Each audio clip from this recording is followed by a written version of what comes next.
Ok, bon, on est parti. Donc, on est là pour parler préservation. Oui, exactement. Préservation vidéoludique.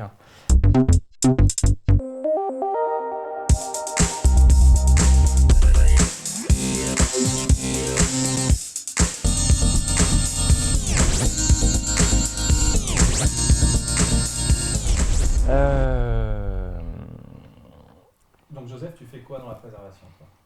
alors moi, dans la préservation, d'abord je dirige une association qui est totalement dédiée à la préservation des jeux au Japon. Et techniquement, euh, moi je travaille beaucoup sur des preuves de concept techniques pour montrer la voie, en fait, pour dire voilà, certes la préservation c'est compliqué, mais avec les bonnes méthodes, les bons outils et beaucoup de rigueur, on peut y arriver. Alors c'est moi qui enchaîne. Ouais. Non, mais Quel est ton rôle dans la préservation? quel est mon rôle? Non, non. Ce que je voulais dire, c'est que effectivement, mais là, c'est un peu, disons, mon profil hacker qui va parler. C'est que effectivement, il y a toujours un moyen de copier des informations en informatique. Ouais. Voilà. Alors, Et- c'est bien que tu enchaînes sur la copie parce que finalement, la copie que moi je considère comme étant une culture dans la culture. Copier est une culture, et pas seulement dans le domaine du jeu vidéo. De tout temps, on a cherché à copier pour différentes raisons, Mm.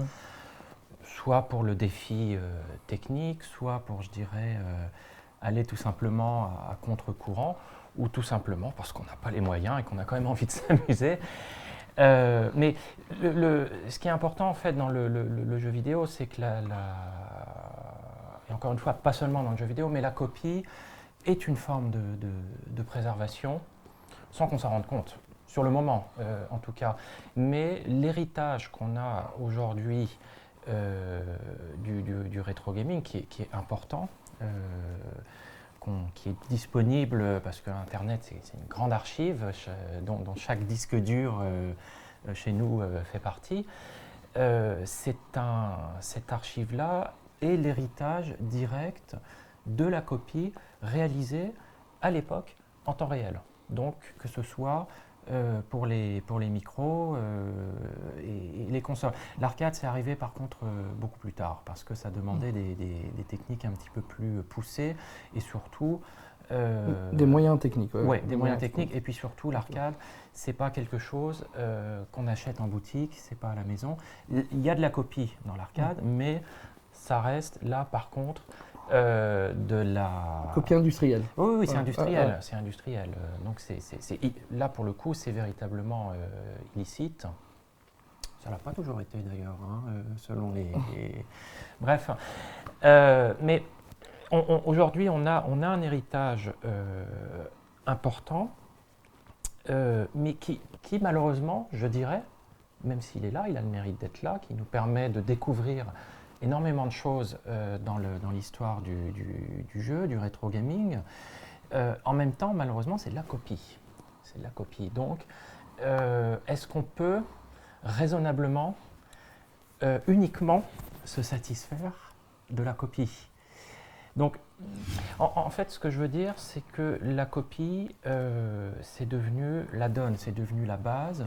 Et c'est vrai qu'aujourd'hui, quand on dit préservation, finalement, c'est simplement copier les jeux. Moi, c'est quelque chose qui me gêne. Je veux absolument pas jeter un discrédit sur l'émulation, sur la copie et tout ça. Encore une fois, c'est une culture importante. Mais si on raisonne en termes de préservation, il faut pouvoir conserver les jeux dans leur état d'origine. Or, en l'occurrence, la copie, bien souvent, c'est du hacking, c'est-à-dire que l'œuvre originale, elle est elle est cassée, elle est transformée. Donc on s'éloigne de l'œuvre de l'œuvre originale. Alors, il y a plusieurs problématiques. C'est que la base de l'informatique, c'est la copie de l'information. Et la copie parfaite, puisque le numérique, il est impitoyable. S'il manque un bit, voilà, votre programme ne marche plus. Le problème, c'est que quand on est passé dans la période commerciale du jeu vidéo, on a tenté d'empêcher cette copie qui est naturelle. Et donc, il a fallu trouver des techniques qui sont hors numérique pour protéger ces informations numériques. Et effectivement, ces techniques-là de protection en fait, posent un problème dans la préservation. C'est-à-dire qu'en fait, une version craquée est bien souvent une version modifiée. Et que même la protection, en fait, a un intérêt dans la préservation. Tout à fait.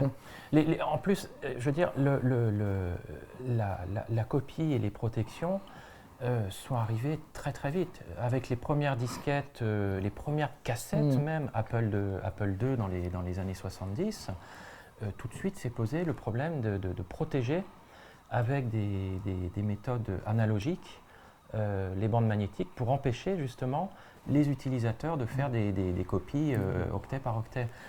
Et d'ailleurs, les systèmes de protection sur Apple II étaient super avancés déjà. C'était très très bluffant. Mais effectivement, pour contourner les protections analogiques, on est bien obligé de tailler dans le programme pour casser les protections, les algorithmes, ou simplement reconstruire le programme dans une version qui est copiable facilement. Tout ça, c'est très bien, mais il y a un risque, c'est qu'on se retrouve avec un jeu qui, à un moment, ne va pas fonctionner comme il faut. Alors, est-ce qu'on a le temps de tester à 100% un jeu qui a été copié? D'où l'apparition des traîneurs. Tout à fait. Alors, moi, je vais aller beaucoup plus loin, parce qu'on parle de préservation aujourd'hui. J'ai dit que la copie, c'était une culture. Copier est une culture, mais les protections sont aussi une culture. C'est-à-dire que, aussi bien pour les personnes qui ont construit, qui ont imaginé, qui ont façonné ces protections, que ceux qui ont cherché à les contourner ou à les casser. Donc, c'est un défi technique, technologique important, presque aussi important que le jeu en lui-même. C'est-à-dire que, pour moi, préserver les protections, c'est aussi important que de préserver les jeux. Donc là, je dirais, ça balaye totalement, finalement, l'idée comme quoi copier et craquer, c'est la norme pour préserver un jeu. Mais en fait, il y a une base de la copie qui vraiment en fait, est cette entrée, comme je l'ai dit, de la période où en fait tout le monde se donnait les codes sources à la période où on commence à vendre. C'est-à-dire que les gens commencent à s'énerver à cette période. Parce qu'ils se disent, notre seul moyen à l'époque d'apprendre l'informatique, c'est de regarder le code des autres et ce qu'ils arrivent à trouver comme amélioration et optimisation. Et ça énerve les gens qu'il y ait une protection. Les premiers crackers aux US, sur Apple II notamment, c'était pour regarder le code du jeu ou du programme qui voulaient enlever la protection, pas pour le filer aux voisins. Et ça, c'est important au niveau culturel. On trouve des crackers sur Amiga, sur Atari ST, qui vont enlever la protection du jeu et qui vont l'optimiser. On a des versions, par exemple, de jeux en commerce qui font 2 disquettes, des versions à craquer qui font une disquette, non pas parce qu'ils ont enlevé des informations, parce qu'ils ont mis un meilleur packer, un meilleur système de fichiers. Et ça aussi, c'est important. En fait, tout est important dans la préservation. Il y a vraiment une culture qui de ces années-là qui était vraiment spécifique. Alors, pour l'anecdote, le vice-président de notre association, la Game Preservation Society, qu'on va appeler GPS, lui, c'est un hacker comme toi, mais vraiment pour le plaisir. C'est-à-dire que tous les jeux qu'il achetait, il y jouait 1 heure, 2 heures, une journée, quelques jours, Mais, Tant mieux. mais ça ne l'intéressait pas plus que ça, les jeux. Lui, son plaisir, ensuite, c'était passer des nuits, des semaines, parfois plus, sur les protections pour les comprendre, les casser, les retourner, etc. Et en fait, lui, dans son coin, il a collectionné tous les ouvrages traitant du sujet. Il y en a beaucoup au Japon. Et il construisait un petit listing, une petite base de données avec toutes les références sur les types de protection existantes au Japon. Donc c'était vraiment un passionné de protection. Et on s'est rencontrés comme ça. Il m'a dit, mais ce que tu fais, c'est génial. Sauf que moi, c'est pas le jeu qui m'intéresse, c'est de préserver la protection. Donc on s'est super bien entendu. C'est vrai que ça m'a pris un peu de cours comme ça. Moi, je voyais les choses différemment. Moi, en fait, l'importance de la protection, j'ai appris ça avec une autre entité qui est très proche de la nôtre. Ça, je pourrais expliquer pourquoi plus tard, qui s'appelle SPS. Donc SPS, c'est un groupe de personnes en Europe. SPS, c'est l'acronyme de Software Preservation Society. Donc c'est très très proche de la Game Preservation Society. Et la personne à la tête de ce groupe-là est un ancien programmeur Amiga, de jeux Amiga, qui, j'imagine par pure nostalgie, au début des années 2000, a voulu rejouer à ces jeux. Donc il a ressorti son Amiga, il a ressorti son jeu, et puis plus rien ne marche. L'Amiga ne marche plus. Donc il se débrouille pour, j'imagine, le réparer ou en acheter un autre. Ça ne coûtait pas cher à l'époque, en tout cas on en trouvait dans les bric-à-broc. Mais le vrai souci, c'est que sa disquette ne fonctionnait plus, son original, son jeu. Et cet idiot, il n'avait plus les sources. Il me semble, hein. Il me semble. Je ne devrais pas le traiter d'idiot d'ailleurs. mais si, en fait si. C'est dramatique de ne plus avoir les sources. Mais alors, ce qu'il a fait, il s'est dit, bon, tout le monde parle d'émulation parce que on était en plein dans le... Encore dans le boom de l'émulation. Surtout la micro. L'Amiga commençait à devenir crédible en termes d'émulation. Il y avait beaucoup de machines. La Mega Drive, ça commence aussi à... Et là, il a eu un choc. Il a eu un choc parce qu'il n'a pas eu de mal à trouver un émulateur Amiga. Il n'a pas eu de mal à trouver son jeu. Sauf qu'il démarre son jeu. C'est pas son jeu qui démarre. Il voit une méga démo, de la musique, machin. Et là, il se dit, mais attendez les mecs, mon jeu, je le connais bien, c'est moi qui l'ai fait. Je veux dire, sur la disquette, il est ras la gueule, il n'y a rien qui rentre. Donc, comment les gars, ils ont fait rentrer une démo dans ma disquette? Forcément, ils ont dû tailler quelque part. Ils ont dû retirer un morceau du jeu, retirer une musique ou gratter, enfin bref.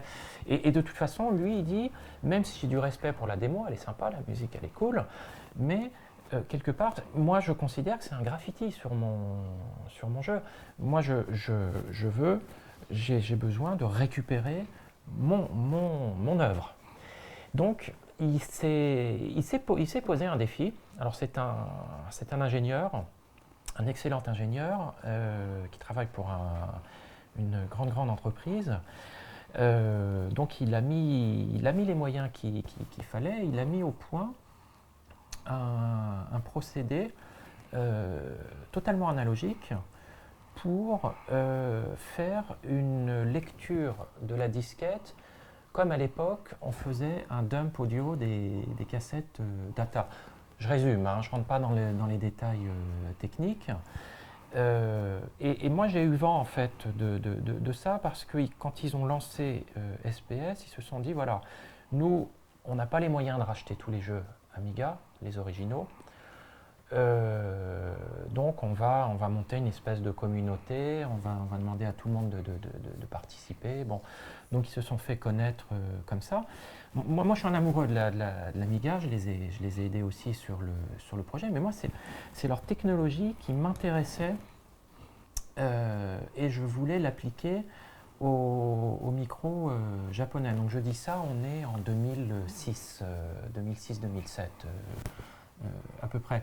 Donc lui, je dirais, par accident, il a, pour son besoin personnel, il a eu vraiment le bon réflexe, il a eu la bonne méthodologie pour préserver les jeux micro.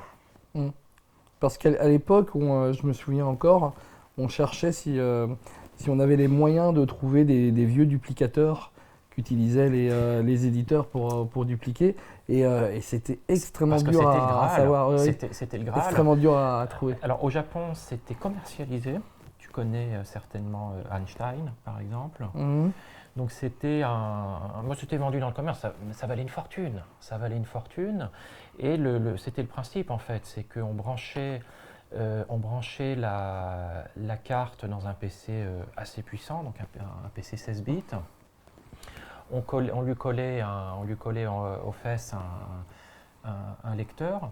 Lui, il faisait en fait, au final, c'était l'équivalent d'un lecteur double cassette, mais adapté à la disquette. Mais avec les moyens techniques de l'époque, pour les particuliers, donc ça ne marchait pas à 100%, mais ça couvrait 90% Mais par contre, ça ne permettait pas vraiment de préserver. C'est-à-dire qu'entre les deux, on ne pouvait pas conserver sur un disque dur la moindre trace. C'était de disquette à disquette, avec bien évidemment de la perte à chaque fois. Mais c'est arrivé très tard. C'est arrivé au milieu des années 90, c'est-à-dire que par exemple pour la micro 8 bits au Japon, il n'y a plus de jeux qui sortaient sur micro 8 bits. Donc c'était un Graal qui arrivait assez tard, mais qui ne permettait pas encore d'imaginer un grand chantier de préservation. On en était encore à se refiler des disquettes et à créer des archives physiques de jeux copiés dans les placards. Donc finalement, tous ces jeux copiés dans les années 80-90 étaient stockés dans le placard. L'Internet est arrivé, les gros disques durs sont arrivés. Donc les gens ont commencé à migrer toutes leurs copies de jeux craqués sur leur disque dur, et puis à imaginer des formats, je dirais, comment est-ce qu'on dit, transportables, plus facilement malléables sur les PC modernes, et notamment pour que ça puisse fonctionner sur des émulateurs. Donc ça, l'émulation, c'est pas nouveau. Oui, l'émulation, c'est pas nouveau. Il y a toujours les émulateurs. On a toujours cherché, avec un hardware plus puissant, à faire fonctionner une autre machine. Moi, je me souviens, il y avait sur Amiga, il y avait un émulateur IBM PC sur Amiga, il y avait un émulateur avec Commodore carte, 64. Voilà, il y avait un émulateur beaucoup plus tard qui est sorti pour essayer de faire l'Atari ST. Mais de toute façon, l'émulateur, ça date d'IBM. C'est IBM, un ingénieur d'IBM, qui la première fois, suite à la demande de clients, qui était vraiment scandalisé de voir que le dernier ordinateur, le dernier mainframe qu'ils avaient acheté ne pouvait pas faire marcher le programme pour lequel ils achetaient la machine, qui s'est dit « Ouh là là, j'ai trouvé une solution !» Et c'est là où il a la première idée de l'émulation pour faire marcher les programmes de l'ancienne machine. Et à cette époque-là, je me rappelle aussi, quand les Américains commencent à avoir vraiment accès à Internet, mais ça date d'il y a un peu plus longtemps, c'est que les groupes pirates ont toujours essayé d'avoir des grandes archives. Puisque, en fait, l'intérêt d'adhérer à un groupe pirate, c'est d'avoir une sorte d'archive de tout ce qui a été release, en craqué sur le net. Et moi, je me souviens que les premiers groupes pirates américains stockaient dans les universités, parce qu'ils avaient beaucoup de stockage par rapport à un particulier. Puis après, avec l'époque d'Internet, en fait, le but des pirates, c'était d'avoir des accès dans les data centers pour avoir des accès illimités de stockage. Donc, je me souviens, par exemple, en 98, par exemple, un des plus gros groupes pirates qui gardait les archives avait 22 Tera dans un data center. Voilà, ce qui pour l'époque était déjà très très gros au niveau archive. Mais encore une fois, voilà, c'était les versions craquées des programmes. Ouais. Alors, aujourd'hui, qu'est-ce qui se passe? En fait, il y a une idée reçue que je vais démonter tout de suite par rapport à l'émulation et puis aux grandes banques de données disponibles à droite à gauche. On a le sentiment, aujourd'hui, que tout est disponible, que tout est là, presque que tout est préservé et qu'il n'y a rien à faire. Alors, c'est pas complètement faux parce que aujourd'hui, quand on parle de rétro gaming, on va essentiellement parler de console. Parce que la console, c'est très accessible, c'est immédiatement disponible. En plus, la console, elle a un avantage sur la micro, c'est que, sans parler d'émulation, physiquement, une console, euh, c'est à rude épreuve. Aujourd'hui, une Famicom, une Mega Drive, on la branche, on l'allume, ça marche. Ça marche, on met une cartouche et puis ça y est, on peut jouer tout de suite. Par contre, quand on va chercher un Amiga au fond du grenier, on a une chance sur deux et de plus en plus, un petit peu moins que ça, que du premier coup, ça s'allume. Et c'est peut-être même une mauvaise idée immédiatement de mettre le courant sans l'ouvrir et inspecter. Ouais. Donc la console, elle a un avantage, c'est que en plus, elle était beaucoup plus présente dans les foyers, c'était moins cher.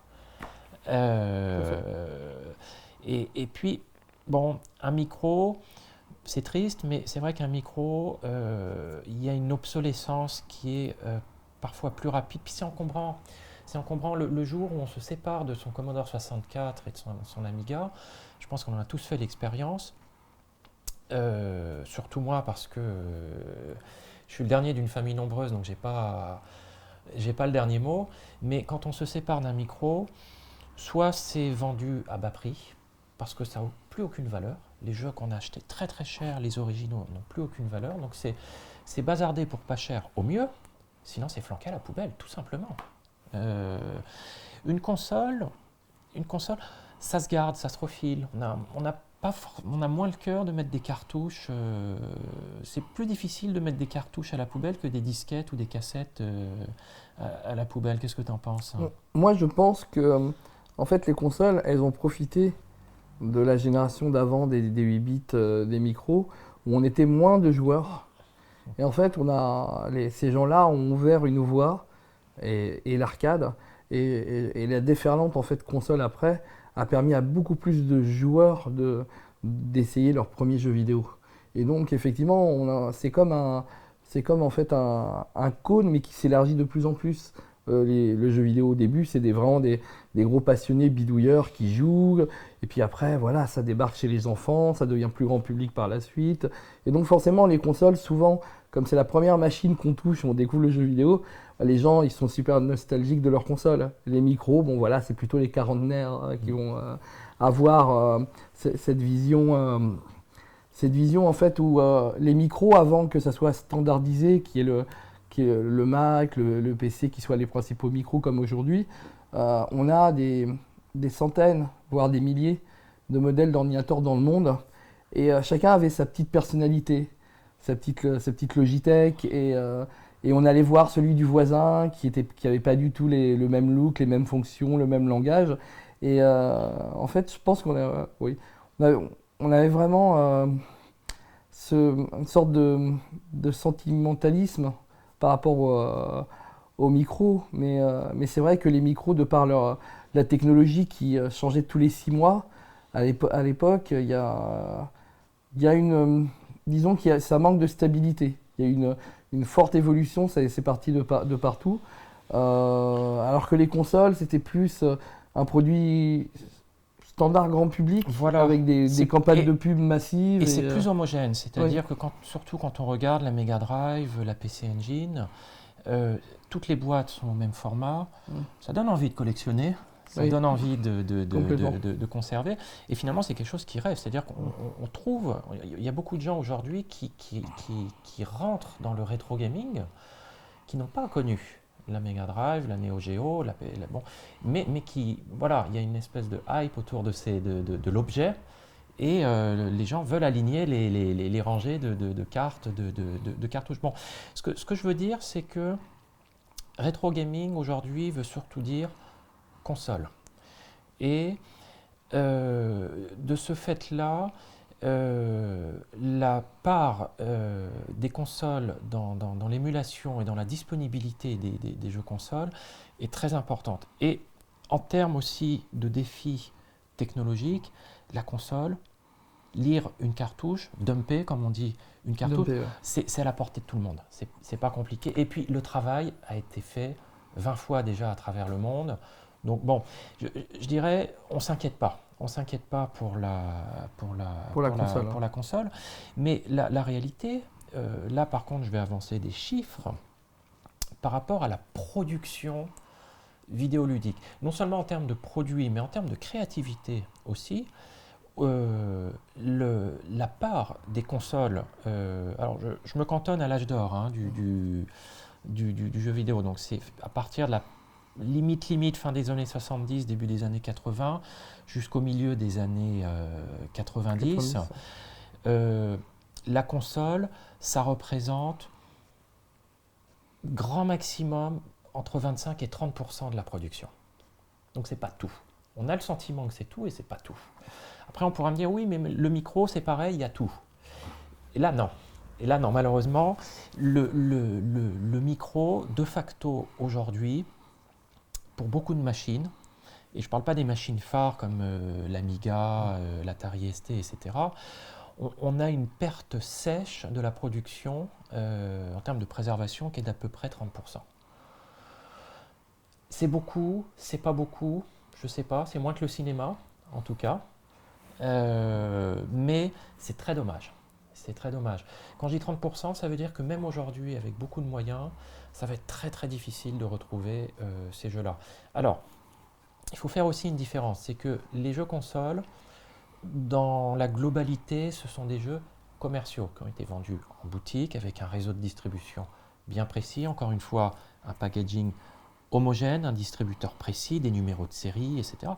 Le micro, je veux dire, n'importe qui peut, avec un minimum de moyens, faire son jeu, faire son packaging et le mettre sur le marché. Alors certes, il n'y aura pas beaucoup d'exemplaires, mais pour moi, ça compte. Ça rentre dans les 30% perdus. C'est une œuvre. Bon, pas bon, c'est pas le problème. Peut-être que cette œuvre-là a pu en influencer une autre. Peut-être que la personne qui a fait ce jeu-là, plus tard, a fait des jeux connus. Peut-être que ce jeu, finalement, qui est tombé dans l'oubli, il était révolutionnaire, même sur un aspect technique ou de gameplay, ou même de packaging, etc. Donc, ça, je dirais, c'est un... Là, on rentre vraiment dans un travail d'archéologie, d'archéologie vidéoludique. C'est que tout est allé beaucoup trop vite. Il y a eu énormément, il y a une masse de jeux qui est sortie à une vitesse dingue, qui a disparu à la même vitesse. Et encore, je parle de choses physiques, parce qu'aujourd'hui, c'est pire avec le dématérialisé. Mais ce ne sera pas le sujet aujourd'hui. Ce sera pas le sujet. Et puis, donc, ce que je veux dire, c'est que déjà, tout n'est pas préservé. Et en plus, comme on disait juste avant, même ce qui est préservé, ça n'a pas été préservé dans un état qui nous permette de dire que c'est totalement préservé. Donc quelque part, c'est terrible ce que je dis, c'est que tout est à refaire. Il faut repartir de zéro. Certes, ça ne veut pas dire qu'il faut jeter ce qui a été fait, bien entendu. On va s'asseoir d'abord sur le travail qui a été fait, parce que ça donne une visibilité sur ce qui existe. Ça donne un accès au jeu, parce que je dirais le joueur, le nostalgique, le public, même le journaliste, celui qui fait des recherches, etc. L'émulation et toutes ces banques de logiciels disponibles, c'est génial, c'est fabuleux. Mais si on veut construire une archive qui est à l'image de ce qui a été fait dans les autres domaines, les autres arts, le jeu vidéo étant le 10e art, là malheureusement on a pris un retard qui est fatal, qui est absolument fatal. La préservation, La préservation, parlons-en, c'est quoi préserver? De manière générale, nous sommes culture, nous sommes des êtres faits de culture, et nous sommes finalement l'addition culturelle, la transformation de tout ce qu'il y a eu jusqu'à maintenant, que ce soit nos vêtements, notre langue, notre musique, enfin tout. Je veux dire, je pourrais prendre chaque objet autour de nous ou à l'extérieur, tout est culture. Tout est culture et euh, tout est transformation, tout est inspiration. Il n'y a qu'à voir les jeux. Les jeux, les premiers jeux s'étaient puisés dans d'autres univers. La fin des années 70, Star Wars a eu une influence. Star Trek, Star Wars a une influence colossale. Toute la SF. Toute la SF, bien Toute sûr. la SF qui, et d'ailleurs, la SF est un des moyens qui a permis aux gens après la Seconde Guerre mondiale de considérer en fait non pas l'ordinateur comme une arme, mais comme un outil de progrès. Et quand les micro-ordinateurs sont sortis sur le marché, donc fin des années 70, ces gens-là qui avaient des capacités techniques, mais qui avaient aussi ce rêve, en fait, qui influencé par la SF, de comprendre que l'ordinateur, effectivement, à l'époque, il n'y avait pas de logiciel quand on achetait un ordinateur, mais que ça allait devenir un outil, et l'outil peut-être de leur travail, de leur passion, de leur rêve, et surtout un outil pour l'humanité qui allait devenir super important.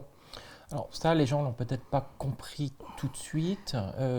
Dans les années 70, c'était avant tout un hobby. Mais c'est vrai qu'il y a eu, moi à mon sens, je parle surtout pour le Japon en fait, la révolution quasiment culturelle, mais aussi technique, parce que les cultures, elles s'entremêlent. Faire un jeu, ça devient aussi une culture. Jouer, c'est une culture. Il y a un jeu qui a eu l'effet d'un boom au Japon, c'est Space Invader. Véritablement. Il y a eu un phénomène de société qui a fait que il y a eu un intérêt énorme pour le public, pour les micro-ordinateurs, parce qu'ils permettaient de fabriquer, de concevoir du Space Invader. Donc chacun s'amusait à acheter un micro et à trouver des moyens pour faire du Space Invader. Mais pour rester sur l'aspect culturel de la préservation, ce que je veux dire, c'est que la culture jeux vidéo, c'est quelque chose qui s'est construit au fil des années à travers les techniques, à travers les joueurs, à travers les produits, à travers énormément de choses, si bien que la culture jeux vidéo aujourd'hui a débordé, a déteint sur d'autres cultures, sur le cinéma, sur un petit peu sur la littérature, etc. Donc ce que je veux dire, c'est que finalement le jeu vidéo qui a énormément puisé dans les autres cultures est devenu une culture à part entière qui elle-même va permettre à d'autres cultures de se développer. Et pour moi, c'est excessivement important, et c'est même un devoir de notre vivant, comme l'ont fait les anciens, de conserver ce qu'on a connu de notre vivant pour que les générations suivantes, et quand je dis les générations suivantes, c'est pas après notre mort, elles sont déjà là, les générations suivantes, oui. Puissent avoir à leur disposition cette culture pour la faire grandir, pour l'améliorer, pour la déconstruire, faire autre chose, se l'approprier. Enfin, mais nous, en tout cas, on a bien profité de tous ces jeux-là. Moi, je considère que c'est de notre devoir maintenant de la conserver proprement et de la rendre accessible aux générations suivantes. Maintenant, je vais un petit peu plus loin. Il faut aussi, même si ça ne concerne qu'un très très faible pourcentage, il faut que ça puisse aussi répondre à un besoin que je qualifierais d'académique, c'est-à-dire pour les personnes qui font de la recherche, pour les historiens, pour les personnes qui vont écrire sur le sujet, pour les personnes qui vont faire des recherches techniques sur le jeu en général, pourquoi pas par exemple sur les protections, l'évolution des protections dans le temps, etc. Il faut qu'on leur lègue une archive qui soit le reflet de ce qu'était le jeu dans son époque et soit une réplique technique de ce qu'était le jeu dans son contexte. Donc ça c'est très très important et c'est ce travail qu'on entreprend aujourd'hui. Alors je vais te renvoyer la balle, Douglas, parce que moi je parle beaucoup de soft, je parle beaucoup de jeux, je parle beaucoup de culture, mais les jeux ne tournent pas sans machine. Oui. Et alors, on s'en soucie un petit peu moins, je dis un petit peu, un petit peu moins que les jeux, parce que bon, les bandes magnétiques, les cassettes, les disquettes, ça on a bien compris, elles ont une durée de vie, une date de péremption qui est largement dépassée. Les machines, on s'en tire un petit peu mieux, mais elles ne sont pas immortelles. L'émulation ne répond pas à tous les besoins. Qu'est-ce qu'on va faire pour les machines ? Là, le problème de l'émulation, c'est que en fait, la plupart des auteurs d'émulateurs ne vont pas essayer de reproduire la machine, et qui vont essayer de reproduire en fait une machine hypothétique. Ils vont la simuler. Voilà, oui, une machine hypothétique qui donnera à peu près ce qu'on avait à l'époque sur la machine haute d'origine. Mais la machine est bien plus que ce réceptacle au jeu, puisqu'il y a énormément de parties qui ne peuvent pas être utilisées pendant l'exécution du jeu sur la machine. Tout à fait. Par exemple. Alors, moi, je suis pas aussi calé dans les subtilités du hardware, mais on peut rentrer un petit peu dans le détail. Le cœur d'une machine, que ce soit un jeu d'arcade, une console, un micro, etc., c'est le ou les processeurs. Alors, moi, j'irais plus loin que ça. Parce qu'effectivement, il faudrait en fait classer le jeu vidéo en plusieurs parties technologiques. Les débuts du jeu vidéo ont connu des technologies qu'on n'a plus du tout utilisées par la suite. Sans processeur. Parce qu'effectivement, voilà, le microprocesseur et la RAM est arrivé. Donc après, pour les processeurs vidéo, la frame buffer, voilà, et toute la technologie qu'on utilise aujourd'hui, elle est issue de là. Mais avant cette technologie-là, on faisait du jeu vidéo, comme par exemple, pour ne citer que Pong, on le faisait avec des transistors, des circuits intégrés qui avaient des fonctions. Et en fait, le jeu était programmé de façon hardware, en fait, en reliant les fonctions des circuits intégrés les uns aux autres. Et ça ressemble beaucoup, moi je l'explique des fois à des élèves, en fait, au blueprint d'un moteur de jeu moderne, où en fait on relie des morceaux d'algo à d'autres algos pour produire un jeu. Et effectivement, il y a cette technique-là pour faire du jeu vidéo, elle est très oubliée quand on parle d'histoire du jeu vidéo. C'est-à-dire, on va dire, voilà, premier jeu, c'est Space War, voilà, parce qu'il y a un programme, on peut le récupérer. C'est faux. Puisque, imaginons une technologie qui pourrait arriver dans des centaines d'années, on n'aurait plus besoin de faire un programme pour faire un jeu. Est-ce que ça sera toujours du jeu vidéo ou pas ? Voilà, vaut mieux avoir une définition un peu plus vaste, parce que ce qui est important, c'est de pouvoir tout préserver. Donc, ce qui est important dans la préservation, c'est effectivement le software, mais le hardware. Et le hardware, au début de l'électronique, il y a des puces qui sont semi-analogiques, semi-numériques. Il y a vraiment un mélange de technologies. On a des puces où on n'a plus du tout en fait le schéma des transistors à l'intérieur. Donc il faut pouvoir les décaper pour les préserver, pour les refaire.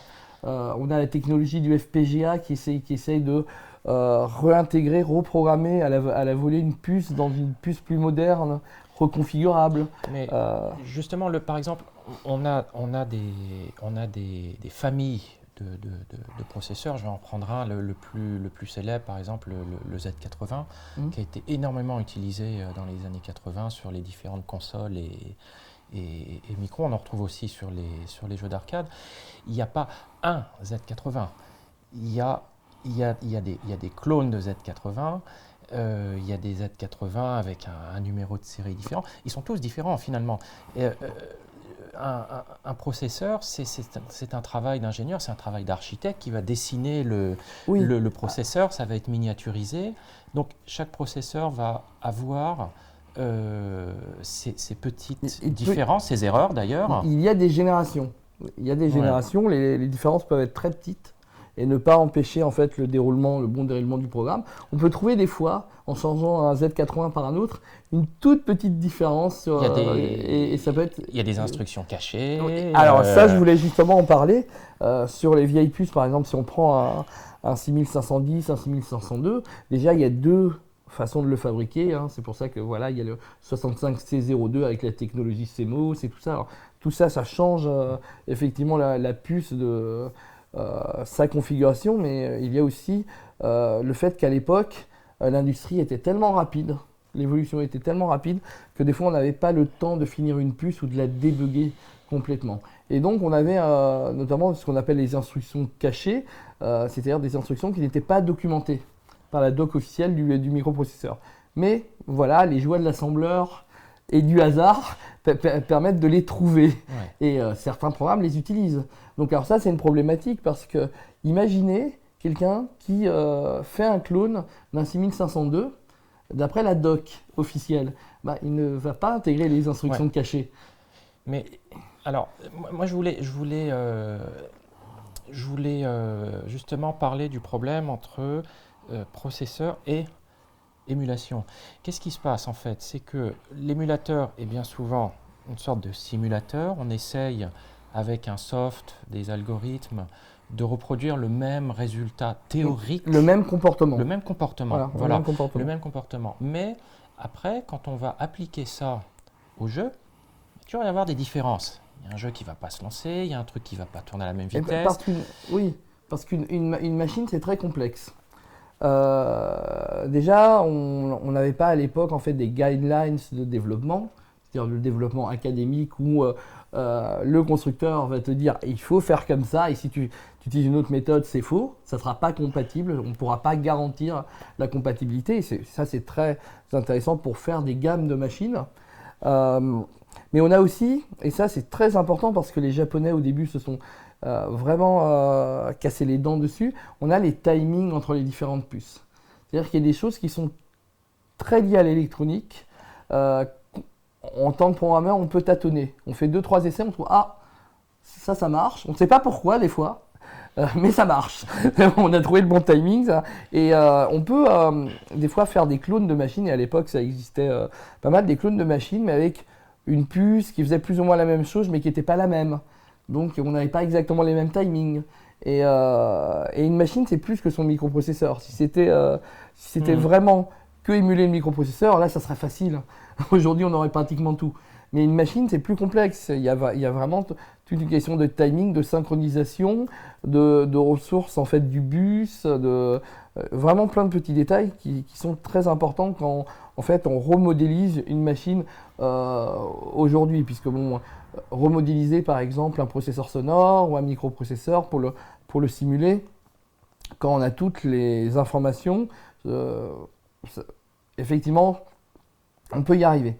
Mais la machine en elle-même, l'ensemble de la machine est beaucoup plus complexe. Et ce que tu disais tout à l'heure c'était un problème en fait qui date depuis très longtemps. Parce que par exemple chez Commodore, quand tu faisais une nouvelle version d'une ancienne machine, en fait ils se retrouvaient dans la même problématique. C'est-à-dire qu'il fallait que tous les anciens softs marchent, mais les procédés de fabrication, certaines puces n'étaient plus fabriquées. Comment ils allaient pouvoir... des fois, on ralentissait des puces parce qu'elles étaient récentes. Elles étaient trop rapides au niveau du timing. Il fallait les ralentir pour que ça soit compatible et qu'on puisse refabriquer l'ordinateur. Donc aujourd'hui, c'est un gros problème parce il commence à y avoir des machines où on ne trouve plus les puces. Donc même aujourd'hui, si on voulait les refaire à l'identique, on n'a plus les puces et donc ça commence à être un gros problème. Moi, ce que je voulais dire vis-à-vis de l'émulation, c'est qu'on n'a jamais un émulateur qui, du premier coup, va fonctionner avec tous les programmes. Ça, c'est... C'est le Graal. Oui, mais alors qu'en théorie, si on se basait uniquement sur la réalité du hardware, ce ne serait pas complètement utopique. Mais ce que je veux dire, c'est qu'après, dans la pratique, on teste les jeux, on voit qu'il y a des soucis, puis on corrige le tir, on Tout à patch, fait. on va rajouter des lignes de code juste pour ce jeu-là. Tout à fait. Puis parfois, il y en a un qui va remarcher, puis on va en casser un autre. Oui, bien sûr. Par C'est exemple, sans fin. alors, sans dire trop de bêtises, un émulateur Mega Drive aujourd'hui bien conçu, on peut lui mettre 80% des jeux du commerce, ça marchera. Le restant, ça va être des cas uniques à chaque fois. Tout à fait. C'est-à-dire que l'émulateur va repérer la ROM du jeu, Tout à fait. va corriger les bugs par-dessus le À la programme volée. du jeu, à la volée, À la bien volée. sûr. Alors, bon, ça c'est l'émulation, certes, mais imaginons que on n'ait plus le hardware sous la main, que la machine ne fonctionne plus et qu'on soit obligé, mais comme c'est déjà souvent le cas aujourd'hui, finalement, de n'utiliser que l'émulateur. C'est un souci parce qu'on a quelque chose qui n'est pas une réplique exacte de l'architecture d'origine. On n'a pas tout à fait les mêmes timings. On ne connaît pas toutes les subtilités de chaque composant du processeur, etc. Donc, qu'est-ce qu'il faudrait faire maintenant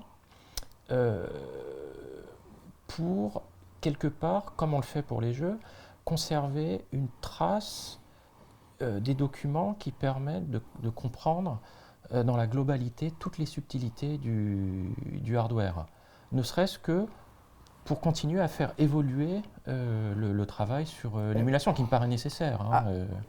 Pour émuler parfaitement une machine, si on n'a plus de machine en marche, c'est les docs, vraiment des ingénieurs qui ont conçu la machine. C'est vraiment ça qui... Oui, mais c'est comme les jeux. Oui. C'est comme si tu me disais, l'idéal pour chaque jeu, c'est d'avoir les sources. Et si on n'a plus les sources, si on n'a plus les sources, on a une machine. Oui, non, mais là tu me disais, on n'a plus de machine. On a un processeur Donc, qui est, allez, on va dire qu'il est unique, le Oui, processeur. oui, tout à fait. Il y a un driver. Mais aujourd'hui, et ça m'est déjà arrivé, c'est effectivement, on a la ROM, on a un émulateur, on voit que le jeu ne se comporte pas de la bonne manière parce que bon, quand même les programmeurs ils le voient. Ce qui a beaucoup aidé jusqu'à maintenant, c'est les vidéos.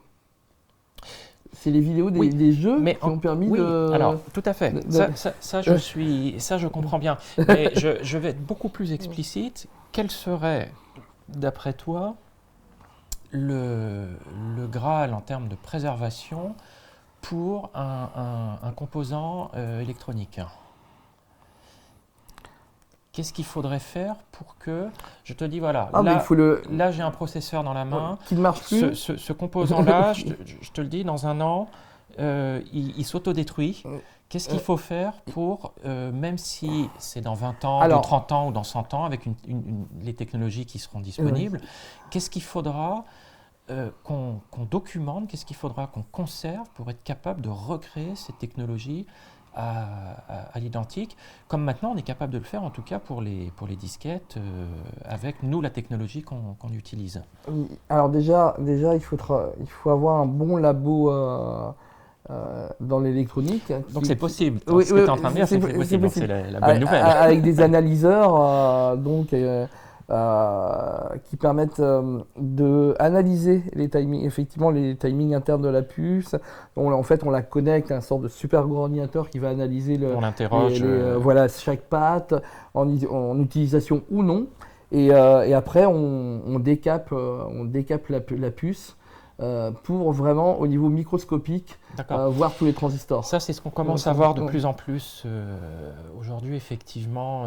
Notamment, j'ai vu ça dans une université américaine. Donc, décaper, c'est passer une couche d'acide sur le composant pour mettre à nu tous les transistors. Les transistors. Alors, j'imagine que si on prend une photo en très très haute résolution avec un microscope électronique, qu'on imprime ça qu'on essaye d'imprimer ça sur une grande feuille, c'est plus grand que la pièce où on est là. Oui, puisque Mais finalement, c'est quelque part du reverse engineering. C'est du reverse engineering. Parce que le processeur, avant d'être fabriqué, il est dessiné Bien sûr. comme une, Alors, comme une au- maison. Comme, Au tout début, on dessinait effectivement sur des calques, sur des feuilles calques, et après on faisait Oui, des mais moi, épreuves photographiques. Oui, moi ouais, justement, tout à fait. je remonte aux années Ouais. 70.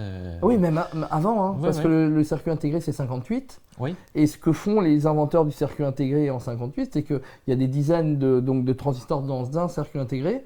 C'est qu'ils ne vont pas faire des machines avec ces circuits intégrés. Ils vont se dire, ils s'en rendent compte très vite. Ils se rendent compte très vite que la technologie elle est géniale, mais que le problème ça va être la miniaturisation. Et donc les premiers circuits intégrés, ils vont servir à créer des machines à miniaturiser des circuits intégrés. Donc la miniaturisation, c'est vraiment voilà, le chemin que prend l'électronique pour pouvoir avoir plus de puissance de calcul. alors moi j'ai un rêve. Mhm. J'ai un rêve. C'est la virtualisation. Mhm. Donc on a décapé notre processeur, on a pris une grosse photo. Voilà. Donc après, on l'a en numérique, comme un plan, effectivement. Et finalement, on va refaire ce plan-là, puis on va se dire finalement, ce plan-là, on peut le faire vivre, on peut le Oui. virtualiser, on peut très exactement on peut simuler les dans- électrons. On peut simuler, tout à fait. par exemple, dans la carte graphique, dans le GPU, Mhm. on peut l'avoir en virtuel, en 3 dimensions, notre processeur, Oui. et puis envoyer les électrons là-dedans et avoir véritablement tous les résultats possibles sans même connaître, sans même documenter le processeur. Parce que ça, nous, c'est notre démarche finalement pour les disquettes. C'est que on va faire une copie analogique, brute du média. C'est-à-dire qu'on va être capable de dire maintenant, si la disquette, elle brûle, si elle ne fonctionne plus, c'est pas grave. On a suffisamment d'informations déjà Oui, tout à pour fait. l'utiliser virtuellement, pour la réécrire, pour l'étudier. Mm. Donc, est-ce que ce rêve, cette utopie de virtualiser des machines complètes, en allant beaucoup plus loin que le processeur, c'est quelque chose qui est réalisable à grande échelle, ou alors il faut des moyens techniques tellement délirants que si on ne fait pas appel aux grands labos, aux universités, il y a des moyens conséquents, ça reste une utopie. Ça demande des moyens, ça c'est sûr. Certaines puces ont déjà été faites de cette manière-là, parce que c'était quand même il fallait la preuve qu'on puisse le faire. Et moi personnellement, ma grande question resterait, mais je pense que c'est possible, c'est dans le cas d'un processeur vraiment ultra secret, on va dire quelque chose de unique. Est-ce qu'on peut, à partir des transistors, en déduire les instructions? Je pense que oui. Je pense qu'il y a des gens qui ont cette compétence-là. Peut-être qu'ils vont disparaître mais, un jour, mais effectivement, et on peut redocumenter donc un processeur. Et après, il faudrait faire des machines en entier. Et les machines en entier, il faut quand même regarder. Il faudrait avoir une carte mère pour voir comment elles sont reliées. Les puces sont reliées entre elles. Et justement, tu as utilisé un mot, FPGA. Ça parle à beaucoup de personnes parce qu'on le voit de plus en plus circuler, ce mot-là. Parle-nous du FPGA, justement. Ouais. Le FPGA, c'est globalement des puces qui sont faites pour être reconfigurées. C'est-à-dire que les transistors, au lieu à l'intérieur d'être figés, il y a un langage, on peut leur parler pour les reconfigurer. Et donc, alors on ne peut pas les reconfigurer à la volée très rapidement, il faut comme un sorte de setup. Bien sûr, les FPGA ont des puissances différentes, suivant le prix et suivant ce qu'on veut simuler comme autre puce. Mais voilà, on le programme pour, de façon hard, donc avec le hardware de la puce et les transistors, le reconfigurer pour qu'il simule vraiment une autre puce. Avec les mêmes timings, avec les mêmes défauts, si c'est c'est bien programmé. Voilà, et si c'est bien surtout documenté. Voilà. Donc finalement, la boucle est bouclée parce que si on arrive à bien documenter nos composants, notre processeur, etc., ou même si on n'a pas le temps ou les moyens, les connaissances techniques pour suffisamment documenter de manière exhaustive un composant, comme on disait, on peut le virtualiser, même si encore aujourd'hui il faut des moyens industriels. L'analyser et le virtualiser. Et ensuite, une fois qu'il est totalement analysé, on le reprogramme avec un FPGA, Ouais. ce qui fait que, alors tu m'arrêtes si je dis une bêtise, mais si dans 40 ans on sort une machine et puis on a un composant ou le processeur qui sont morts et qu'on n'est plus capable de les remplacer, on aura, ne serait-ce qu'avec le FPGA, une technologie qui permet là de le remplacer, d'avoir Encore une fois, comme toutes les technologies informatiques, le FPGA a été créé parce qu'il est plus pratique. Ouais. Mais une fois qu'une puce a été décapée, qu'elle a été scannée, qu'elle est documentée, rien n'empêche aussi d'essayer de refaire la puce à l'identique comme à l'époque. Mais alors, ça demande des moyens industriels. On aura peut-être des moyens extraterrestres dans 100 ans avec des imprimantes 3D, des imprimantes 3D pour refaire le le 6110 du Commodore 64. Ou une Mega Drive complète sous les yeux. Oui, bien sûr, bien sûr. Voilà, mais bon, finalement on en revient à la même chose. Aujourd'hui, si on veut faire très sérieusement la préservation, il faut regarder très loin dans l'avenir. Je dis 100 ans, mais peut-être que dans 20 ans, la technologie, elle sera là, on ne sait pas. Mais c'est notre devoir aujourd'hui, parce qu'on peut le faire et on doit le faire, de laisser un maximum d'informations, aussi bien pour le soft, les œuvres, mais l'information, hard, c'est primordial. Et puis, c'est primordial. Et puis, effectivement, toute la documentation derrière qui a permis de construire ces technologies, les codes sources, les plans, et puis aussi artistique, bien sûr. les sketchs. Mais la préservation de l'info elle-même est vraiment en fait très périlleuse parce que combien de sites sur le net ont disparu, combien de docs qui n'étaient qu'en numérique n'ont jamais été imprimés et qui ont été perdus. C'est extrêmement en fait.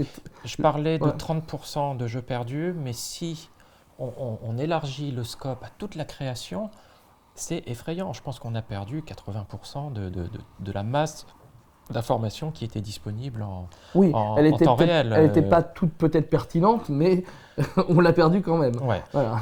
Bon. Après, même si on arrive à, je pense, nous par exemple là au Japon, on travaille, ça date d'aujourd'hui. On vient de poster sur notre site. On fait comme MO5, je le cache pas, c'est eux qui m'ont inspiré là-dessus. On vient de faire rentrer notre premier membre d'honneur dans l'association. Alors, on va pas en faire rentrer beaucoup, mais il faut vraiment que ce soit des personnes clés, pas seulement parce qu'ils sont célèbres, et pour le coup, il n'est pas très célèbre notre premier membre d'honneur, mais pour moi, il est très important, c'est Toru Hidaka. Qui est un ancien programmeur de chez Enix. Il n'a pas fait beaucoup de jeux. Dans son line-up, il y a 5-6 jeux, il a participé à d'autres jeux, mais il a fait 3 choses très importantes. La première, c'est qu'il a révolutionné la compression graphique au Japon, qui a permis de faire des jeux d'aventure où les images se chargeaient à palette pleine, plein écran, comme ça, d'un seul coup, clac. Et surtout d'en mettre plein la disquette. Donc de faire des jeux d'aventure Enix vraiment au top sur les micros 8 bits à l'époque. Et le gars, il était tellement persuadé qu'il était le meilleur en compression graphique avec ses algos qu'il a lancé un concours dans un magazine japonais en se disant personne n'arrivera à me battre. Ben, quelqu'un l'a battu. Il y a un petit génie au Japon qui a gratté 0, quelques % sur une image. Donc il s'est avoué vaincu, mais pas complètement, parce qu'il a bossé le mois suivant, il a fait une mise à jour dans le magazine pour dire non, j'ai encore fait mieux. Mais il a quand même perdu le concours. Mais bref, il a lancé comme ça bon, la technologie existait déjà, mais il l'a démocratisé. Donc ça, c'est très important, surtout dans l'histoire du jeu au Japon. Il a également produit énormément d'outils. Alors, ce n'est pas des kits de développement, mais c'est quand même des outils qui ont permis à Enix, notamment pour les jeux consoles ensuite, comme Dragon Quest, etc., c'est-à-dire les logiciels pour la musique, les sprites, les backgrounds, absolument toute une suite comme ça de logiciels. Un framework. Voilà, on trouvait ça en arcade parfois pour certaines plateformes, mais très souvent les outils étaient réinventés à chaque, Tout à fait, tout à fait. pour chaque jeu.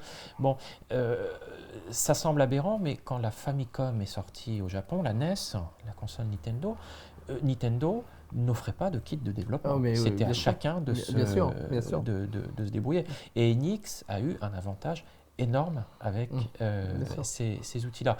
Et la troisième chose, c'est qu'il a été le premier à sortir des livres pour apprendre la programmation et D'accord. faire des jeux. D'accord. C'est-à-dire de la programmation appliquée aux jeux. Il est le premier à sortir un livre en disant tu lis ce bouquin et à la fin, tu peux faire un jeu. Et ça, c'est devenu un best-seller énorme. Et nous, quand on a fait il y a 1 an et demi, on a fait un petit colloque où on l'a invité. Mais les gens rampaient à terre en disant vous êtes mon Dieu, je suis ce que je suis aujourd'hui, je suis programmeur, je travaille pour telle entreprise, j'ai fait tel jeu. Grâce à vous. Donc il a, je dirais, il a formé une génération de programmeurs. Donc voilà, c'est notre premier, membre d'honneur. Donc nous, on travaille beaucoup avec lui parce qu'il a tout conservé. En fait, il a imprimé les sources de tous ces outils, de tous ces jeux. Personne ne le faisait à l'époque parce que ça, c'est du papier, ça prend de la place, ça coûte cher. Voilà, donc lui, il l'a fait, mais parce que intrinsèquement, il aime conserver. Il a, je ne sais pas si je peux le dire, je vais le dire, il a sur son PC un répertoire photo où depuis sa naissance, année par année, il a toutes les photos qu'il a pu conserver et numériser. Tout le monde ne fait pas ça. Tu as tes photos de naissance, toi, sur ton PC? Non. Voilà. Donc bon, il est passionné de généalogie, etc. Donc il est à contre-courant, finalement, surtout au Japon, de tous les autres artistes, je vais beaucoup plus loin que le jeu, qui bien souvent n'ont pas conservé leur... voilà. Lui, c'est un nostalgique né, mais c'est pour lui. À aucun moment, il nous a dit, oui, c'est pour léguer mes souvenirs, c'est pour construire une archive. Non, non, non, c'est juste que ça le rassure de garder tout ce qu'il a fait, tout ce qui le concerne. Donc, il a des documents, il a des logiciels qui sont une preuve de comment les jeux étaient conçus à l'époque. Donc, même si on a perdu 70, 80, 90, 95% de ces documents-là, si on a un exemple, ça peut parler pour le reste. Donc ça, c'est vrai que c'est très très important. Et ce travail-là, en France, aujourd'hui, c'est le CNJV, donc le Conservatoire national du jeu vidéo, qui est tout jeune, mais qui a été lancé par un ancien du jeu vidéo français, une boîte qui s'appelait Cobrasoft. Lui fait ce travail aujourd'hui en France, et ça, c'est tout à fait notable et louable. Voilà, pour dire que la préservation, c'est pas seulement des émulateurs, des images disques, des choses comme ça. C'est toute une nébuleuse. Et la mission de la préservation, c'est de léguer un héritage le plus fidèle, technique, autant que possible. C'est-à-dire, c'est impossible d'être à 100%.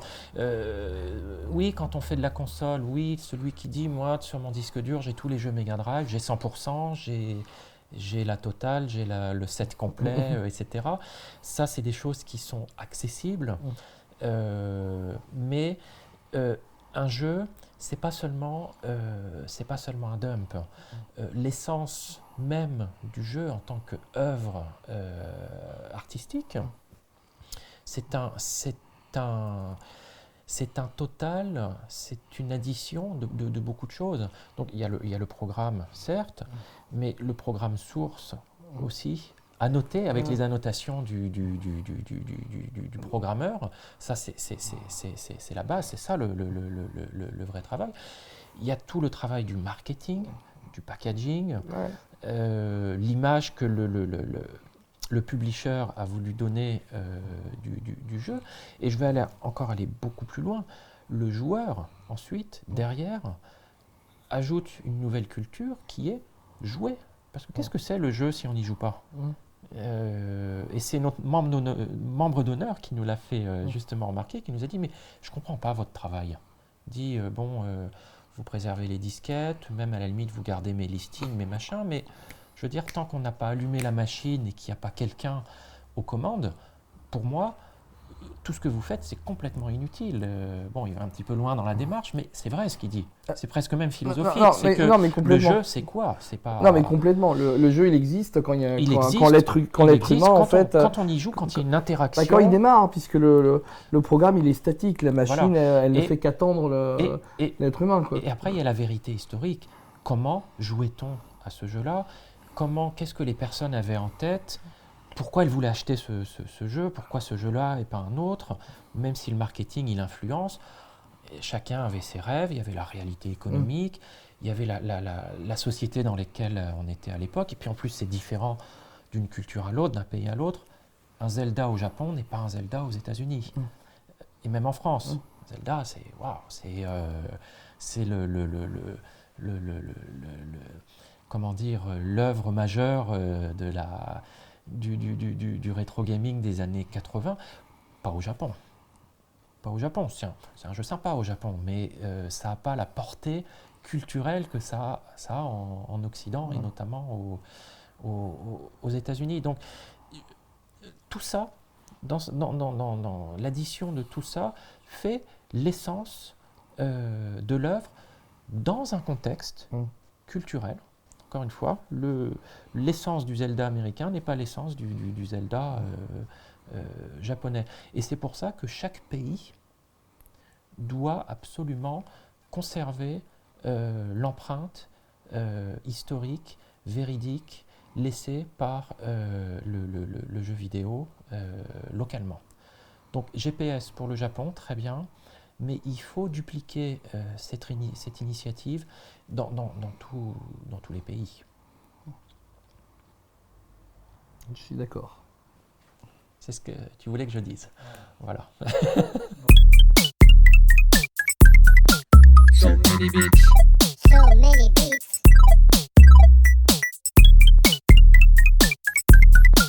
So many beats.